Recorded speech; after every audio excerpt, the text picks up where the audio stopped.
अफगानिस्तान ने सेमीफाइनल में जगह बनाई तो सारी दुनिया को याद मोहम्मद रिजवान की आई और लोगों ने कहा भाई अब रिजवान के क्वालिटी का टैलेंट जो है वो अफगानिस्तान को भी मिल गया।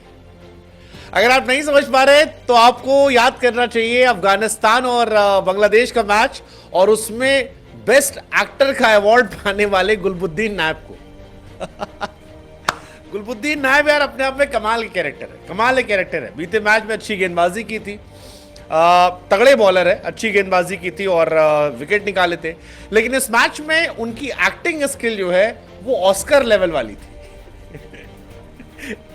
गजब, मतलब गजब के कलाकार है यार। ऐसी कलाकारी कि खुद राशिद खान के होश फाख्ता हो गए कि भाई साहब हुआ क्या, मतलब ये किस लेवल का टैलेंट था। और ये वाला टैलेंट था तो छिपा कर कहां कर रखा था, मतलब ये तो टैलेंट इंटरनेशनल लेवल पे आना चाहिए।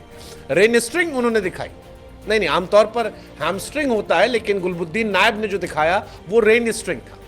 तो गुरु कहानी कुछ ये हुई कि 7 विकेट गिर गए थे। अफगानिस्तान गेंदबाजी कर रहा था, बांग्लादेश बल्लेबाजी कर रहा था। तभी जोनाथन ट्रॉट जो इनके कोच हैं उनको दिखाई पड़ता है कि बादलों की घटाएं जो है वो छाने लगी। अब अफगानिस्तान जान रहा था कि मामला गड़बड़ा रहा है, तो उन्होंने कहा यार थोड़ा सा स्लो कर दो। राशिद खान को दिखाई नहीं पड़ा, विकेट कीपर को दिखाई नहीं पड़ा, लेकिन गुलबुद्दीन नायब जो बल्लेबाज को छोड़कर अपने कोच की तरफ अच्छे से देख रहे थे, उन्होंने देखा कि कोच साहब इशारा कर रहे हैं कि स्लो हो जाओ, स्लो हो जाओ। और जैसे ये स्लो होने का, भाई साहब खड़े खड़े गिर गए।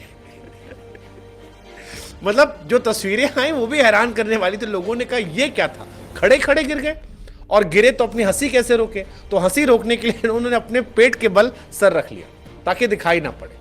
अब इसके पीछे लॉजिक ये था कि अगर गिर जाएंगे तो जाहिर सी बात है फिजियो आएगा, फिजियो आएगा तो फिर आपका थोड़ा सा मामला डिले होगा तो फिर डकवर्थ लुईस नियम आएगा, 1-2 ओवर कम हो जाएंगे। और एग्जैक्टली वही कहानी, गुलबुद्दीन नायब पर गिरना अफगानिस्तान के लिए ब्लेसिंग रहा।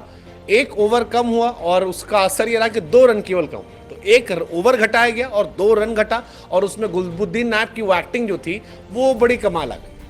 लेकिन जब ये मूवमेंट हुआ तो सारी दुनिया को मोहम्मद रिजवान याद आने लगे। इनफैक्ट वो ऑस्ट्रेलिया टीम जो अफगानिस्तान का मैच देख रही थी वो भी कई यार ये क्या है, मतलब अलग लेवल पे।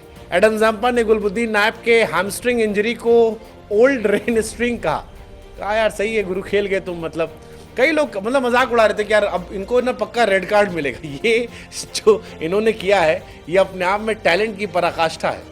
कईयों ने कहा कि यार ये जो है ना ये मूवमेंट, ये फनीएस्ट मूवमेंट है गुलबुद्दीन नायब का कि कोच ने इशारा किया और एक अच्छे बच्चे की तरह वो ऐसे खड़े थे स्लिप पे और भड़ाक से गिर गए। और राशिद खान आगे पूछते हैं अबे हुआ क्या तुमको, और वो कुछ नहीं बताते हैं। लेकिन जैसे ही मैच खत्म होता है वो उन लोगों में होते हैं जो सबसे आगे भागते हैं।